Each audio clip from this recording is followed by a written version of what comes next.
الکرم وآلہ وصحبہ بارک وسلم صلاۃ و سلام علیک یا رسول اللہ صلی اللہ تعالیٰ علیہ وسلم۔ حضرت محترم 9 بجے صلاۃ و سلام پڑھنا ہے، ابھی 10 منٹ باقی ہے نا، اس لیے 10 منٹ اور سماعت کریں، محبت کے ساتھ بولیے سبحان اللہ الحمدللہ۔ حضرت محترم، تو درود پاک کے تعلق سے میں آپ کو سنا رہا تھا، دیکھیے درود پاک کتنی اچھی چیز ہے، کتنی قیمتی چیز ہے۔ اللہ اکبر، آیا ہے کہ جو نبی پر درود پڑھے گا اسے قرب رسول حاصل ہوگا، اور جن کو قرب رسول حاصل ہو جائے اسے قرب خدا حاصل ہوگا۔ سبحان اللہ، اور جس کو قرب خدا حاصل ہو یقیناً وہ جنتی ہوگا، ہوگا کہ نہیں، ہے نا۔ سنیے حدیث پاک، عن عبداللہ ابن مسعود قال قال رسول اللہ صلی اللہ تعالی علیہ وسلم اول الناس فی یوم القیامت اکثرهم علی صلاۃ۔ حضرت عبداللہ ابن مسعود رضی اللہ تعالی عنہ فرماتے ہیں، مدینے والے آقا صلی اللہ تعالی علیہ وسلم نے ارشاد فرمایا کہ لوگوں میں سب سے زیادہ مجھ سے قریب وہ آدمی ہوگا، وہ شخص ہوگا جو دنیا میں میرے اوپر زیادہ درود پاک پڑھے گا۔ سبحان اللہ، میرے آقا فرماتے ہیں جو دنیا میں مجھ پر درود پاک زیادہ پڑھے گا وہ مجھ سے زیادہ قریب ہوگا، جو مجھ سے زیادہ قریب ہوگا وہ خدا سے قریب ہوگا، جو خدا سے قریب ہوگا یقیناً وہ جنت میں داخل ہوگا، جنت الفردوس میں داخل ہوگا، جنت المعلی میں داخل ہوگا، جس کا ترجمہ اکبر الہ آبادی کرتے ہیں کہ قرب خدا ہو حاصل جنت میں وہ ہو داخل۔ بولیے سبحان اللہ، قرب خدا ہو حاصل جنت میں وہ ہو داخل جس نے لکھا پڑھا ہے صلی علی محمد، اور بریلی کے دادار امام محمد رضا فرماتے ہیں ارے گرچہ ہے بے حد قصور تم ہو عفو و غفور، گرچہ ہے بے حد قصور تم ہو عفو و غفور، ارے بخش دو جرم و خطا تم پہ کرو رو درود۔ سبحان اللہ، جو نبی پر درود پاک پڑھے گا اس کے ساری خطائیں سارے گناہوں کو معاف کر دیا جائے گا۔ ایک بڑی پیاری حدیث سناتا ہوں، اگر آپ نے توجہ سے سنا تو سنیے، بولیے محبت سے سبحان اللہ۔ اچھا، بڑی پیاری حدیث ہے، اگر آپ لوگ سننا چاہتے ہیں تو میں سناؤں گا، جتنے لوگ سننا چاہتے ہیں ہاتھوں کو بلند کر دیجئے، بولیے سبحان اللہ، ہاتھوں کو اٹھائیے تو سبحان اللہ۔ اے نبی کی حدیث کون نہیں سننا چاہے گا، ہے کہ نہیں ہے؟ نبی کی حدیث کون نہیں سننا چاہے گا؟ جس طرح قرآن پڑھنا ثواب ہے، قرآن کا سننا ثواب ہے، اسی طرح حدیث کا پڑھنا بھی ثواب ہے، حدیث کا سننا بھی ثواب ہے۔ محبت سے بولیے سبحان اللہ۔ بڑی پیاری حدیث سناتا ہوں، ان ابی بن کعب قال قلت یا رسول اللہ صلی اللہ تعالی علیہ وسلم انی وکسر الصلاۃ علیک فکم اجعل لک صلاتی من صلاتی قال ما شئت فان زدت فهو خیر لک قلت اجعل لک صلاتی قال ما شئت فان زدت فهو خیر لک قلت الربع قال ما شئت فان زدت فهو خیر لک قلت النصف قال ما شئت فان زدت فهو خیر لک قلت فالثلثين قال ما شئت فان زدت فهو خیر لک قلت اجعل لك صلاتي كلها فإذا يكفي همك ويكفر لك ذنبك۔ محبت سے بولیے سبحان اللہ۔ حدیث پاک کا ترجمہ سنیے، حضرت ابی ابن کعب رضی اللہ تعالی عنہ یہ صحابی رسول ہیں، وہ فرماتے ہیں کہ میں نے ایک بار مدینے والے آقا صلی اللہ تعالی علیہ وسلم کی بارگاہ میں عرض کیا، یا رسول اللہ، یا نبی اللہ، یا حبیب اللہ، میں آپ کے اوپر درود پاک پڑھنا چاہتا ہوں، اس کے لیے میں کتنا ٹائم فکس کروں، کتنا ٹائم مقرر کروں؟ اللہ اللہ، تم مدینے والے آقا کی ارشاد فرمایا، اے ابی ابن کعب جتنا تم چاہو۔ حضرت ابی ابن کعب عرض کرتے ہیں، یا رسول اللہ، چوتھائی حصہ یعنی 4 حصہ میں 1 حصہ میں ٹائم مقرر کر لو آپ کے اوپر درود پاک پڑھنے کے لیے۔ میرے نبی نے فرمایا جتنا تم چاہو، اگر مجھ سے بھی زیادہ پڑھو تو اور اچھا ہوگا۔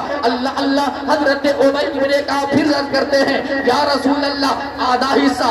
اللہ کے رسول نے فرمایا جتنا تم چاہو، اگر مجھ سے بھی زیادہ زیادہ کر لو تمہارے لیے اور اچھا ہوگا۔ اللہ اللہ۔ حضرت ابی بن کعب پھر عرض کرتے ہیں یا رسول اللہ 2/3۔ اللہ کے رسول نے فرمایا جتنا تم چاہو اگر اس سے بھی زیادہ کر لو تو تمہارے لیے اور اچھا ہوگا۔ حضرت ابی بن کعب پھر عرض کرتے ہیں یا رسول اللہ تو میں پورا ٹائم آپ کے اوپر درود پاک پڑھنے کے لیے فکس کر لوں، مقرر کر لوں۔ اللہ اللہ۔ مدینے والے آقا یتیموں کے والی غریبوں کے حامد ارشاد فرمایا اے ابی بن کعب اگر تم نے ایسا کر لیا تو سمجھو تمہارے سارے مقصدوں کے لیے کافی ہے، سارے امور کے لیے کافی ہے۔ اللہ اللہ۔ پتہ یہ چلا اور اللہ کے رسول فرماتے ہیں کہ اللہ تعالیٰ تمہارے تمام گناہوں کو معاف فرما دے گا، سارے خطاؤں کو بخش دے گا، تمہاری مغفرت فرما دے گا۔ اللہ اللہ۔ حدیث پاک سے پتہ یہ چلا جو نبی پر درود پاک زیادہ پڑھے گا، ہمیشہ درود پاک پڑھے گا، اللہ تعالیٰ اس کے سارے گناہوں کو مٹا دے گا۔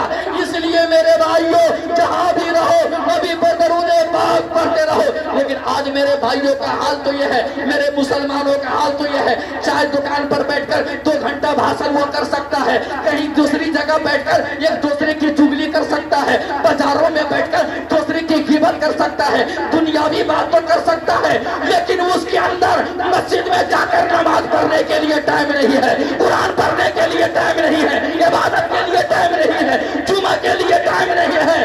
ارے آج تو یہ ہے کہ نبی پر درود پڑھنے کے لیے بھی ٹائم نہیں ہے۔ وہ مسجد میں کیا پڑھے گا، مدرسہ میں کیا پڑھے گا، گھروں میں کیا پڑھے گا، گھر کے گوشے میں کیا پڑھے گا۔ ارے میلاد میں بھی جب آتے ہیں علماء کہتے ہیں درود پاک پڑھیے، اس میں بھی خاموشی اختیار کرتے ہیں۔ میرے بھائیوں اس لیے نبی پر زیادہ سے زیادہ درود پاک پڑھو۔ اگر نبی پر درود پاک پڑھو گے سبحان اللہ تو دنیا میں بھی مغفرت ہو جائے گی، آخرت میں بھی۔ بات بڑی اچھی چیز ہے، ایک بڑی انمول بات میں آپ کو بتاتا ہوں 2 منٹ کے اندر۔ دیکھیں شیرنی حاضر ہو گئی ہے، حاجی محمد بھائی محمد سمیت صاحب پہلے مجھے بتا چکے ہیں کہ جب شیرنی حاضر ہو جائے تو صلاۃ و سلام پڑھ دینا ہے، سبحان اللہ۔ اس لیے شیرنی حاضر ہے، اب صلاۃ و سلام پڑھنا ہے۔ چلیے بات کو پوری کرنے کے لیے 2 منٹ کا ٹائم میں اور لینا چاہتا ہوں، محبت سے بولیے سبحان اللہ۔ درود پاک کی اہمیت کو سمجھنا ہے، لیکن یہ درود پاک ہے کیا، درود پاک سے کتنا فائدہ ہے، کتنی قیمتی چیز ہے، ذرا توجہ سے سنیے گا میرے بھائی۔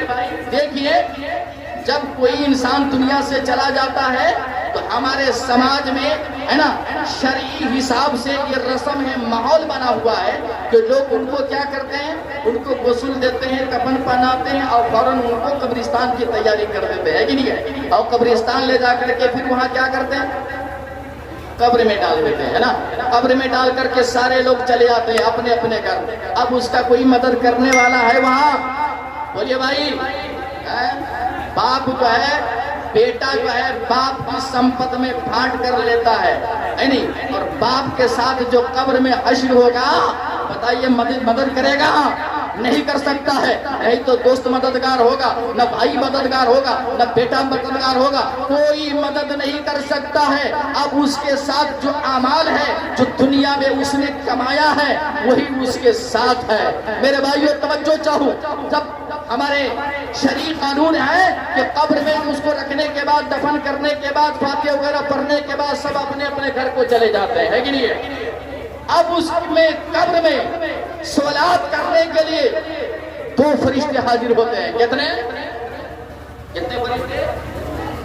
نام کیا ہے دونوں فرشتوں کا؟ نام کیا ہے نا؟ ایک کا نام ہے منکر، دوسرے کا نام نکیر۔ کتنے فرشتے پہنچتے ہیں قبر میں؟ 2۔ ایک کا نام ہے منکر، دوسرے کا نام نکیر۔ یہ دونوں فرشتے قبر میں حاضر ہوتے ہیں ہے نا، مردہ سے سوال کرنے کے لیے ہے نا۔ آیا ہے حدیث پاک میں کہ دونوں فرشتے زمین کو چیرتے پھاڑتے قبر میں حاضر ہوتے ہیں، آنے کے بعد کہتے ہیں قم بإذن اللہ، اللہ کے حکم سے زندہ ہو جاتا ہے، وہ مردہ زندہ ہو جاتا ہے۔ اس کے بعد فرشتے اپنا سوال جاری کر دیتے ہیں ہے نا۔ پہلا سوال من ربو کا، تمہارا رب کون ہے؟ اگر وہ مردہ مسلمان ہے، نیک ہے تو جواب دے گا ربی اللہ، سبحان اللہ ہے نا۔ دوسرا سوال ما دینوں کا، تمہارا دین کیا ہے؟ اگر وہ مومن ہے، ایمان والا ہے، جواب دے گا دین یلی اسلام، میرا دین اسلام ہے۔ تیسرا سوال ہوگا ما کنت تقول فی شان حق حاضر رجل، تم اس مرد کے بارے میں کیا کہتے ہو؟ تو اگر وہ مومن ہے تو وہ یہ کہے گا یہ ہمارے نبی ہیں، ہم ان کی امت ہے، سبحان اللہ، ہے نا۔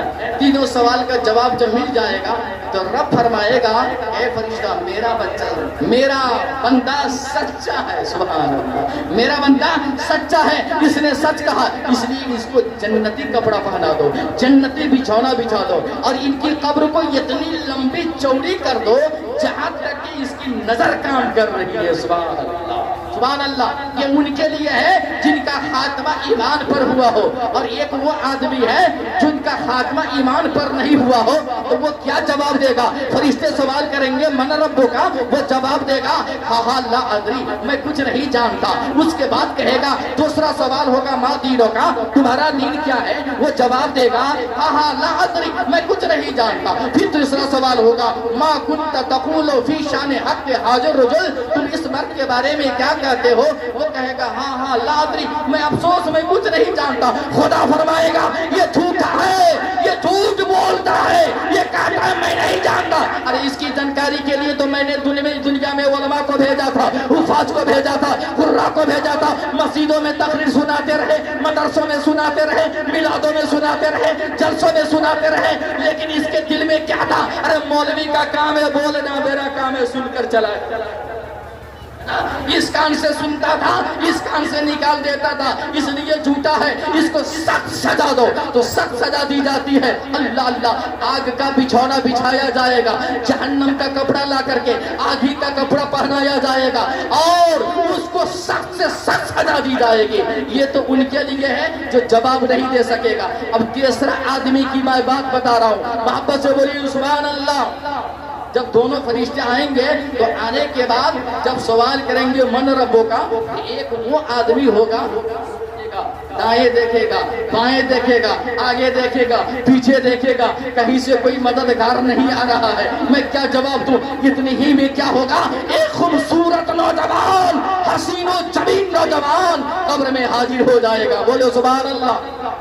قبر میں آئے گا، آنے کے بعد وہ بیٹھ جائے گا، فرشتے سوال کریں گے من ربوں کا، تو وہ نوجوان کان میں سکھائے گا کہہ دو ربی اللہ، سبحان اللہ، سکھائے گا کہہ دو ربی اللہ، ہے نا؟ تو وہ مردہ کہے گا ربی اللہ، میرا رب اللہ ہے۔ دوسرا سوال کرے گا ما دینوں کا، وہ نوجوان کہے گا کہہ دو دینی الاسلام، سبحان اللہ، تو وہ جواب دے گا دینی الاسلام، میرا دین اسلام ہے۔ پھر تیسرا سوال کرے گا ما کنت تقول فی شان حق حاضر رجل، تم اس بات کے بارے میں کیا کہتے ہو؟ تو وہ نوجوان سکھائے گا کہہ دو یہ ہمارے آقا ہے، یہ ہمارے نبی ہیں، ہم ان کی امت ہے، سبحان اللہ۔ تینوں سوال کا جب جواب ہو جائے گا، اللہ اللہ، تب وہ جنتی ہو گیا۔ اب وہ نوجوان اب جانے کی تیاری کرے گا، یہ مردہ کیا کرے گا؟ اس کے ہاتھ کو پکڑ لے گا، پکڑنے کے بعد کہے گا اے میرے بھائی، میں نے دنیا میں کبھی بھی تم کو نہیں دیکھا تھا، تم میرا بھائی بھی نہیں ہے، تم میرا دوست بھی نہیں ہے، تو کوئی میرا خیس و اقارب بھی نہیں ہے، تو میرا رشتہ دار نہیں ہے، تو میرا پڑوسی نہیں ہے، کبھی بھی میں نے دنیا میں تجھے نہیں دیکھا تھا، لیکن قبر میں تو میری مدد کے لیے کہاں سے آ گیا؟ اپنا نام تو بتا دو، اپنا پتہ تو بتا دو، اپنا ایڈریس تو بتا دو۔ اللہ اللہ، وہ نوجوان کہے گا بات تم صحیح کہتے ہو، میں تمہارا بھائی نہیں ہوں، میں تمہارا باپ نہیں ہوں، تو میں تمہارا رشتہ دار نہیں ہوں، تمہارا خیس و اقارب نہیں ہوں، میں تمہارا پڑوسی نہیں ہوں۔ اے بھائی سنو، میں کون ہوں سنو۔ وہ نوجوان کہے گا دنیا میں تم نبی پر درود پڑھتے تھے، وہی درود ہوں، سبحان اللہ۔ دنیا میں تم نبی پر درود پڑھتے تھے، وہی درود ہوں۔ نوجوان کی شکل میں اللہ نے بھیجا ہے تمہاری مدد کرنے کے لیے، سبحان اللہ۔ پتہ یہ چلا کہ درود پاک دنیا میں بھی مدد کرے گی، قبر میں بھی مدد کرے گی، میدان محشر میں بھی مدد کرے گی۔ اس لیے اکبر الہ آبادی لکھتے ہیں کہ جنت مقام ہوگا، دوزخ حرام ہوگا، جس نے لکھا پڑا ہے صلی علی محمد، بریلی کے تادار فرماتے ہیں کعبے کے بدرود ہو جا، تم پہ کروڑوں درود، طیبہ کے شمس الضحیٰ تم پہ کروڑوں درود، اور دوسرے حساب سے وہ سلام کرنے کا انداز بریلی کے تادار فرماتے پڑھتے ہیں مصطفیٰ جان رحمت پہ لاکھوں سلام، شمع بدن ہدایت پہ لاکھوں سلام، ساری کائنات کا آقا آپ کو سلام، نبیوں کے سردار آپ کو سلام، معراج کا دولہا آپ کو سلام، امام الانبیاء آپ کو سلام۔ آئیے ہم سب مل کر اپنے نبی پر پڑھتے ہیں درود و سلام۔ وما علینا الا البلاغ۔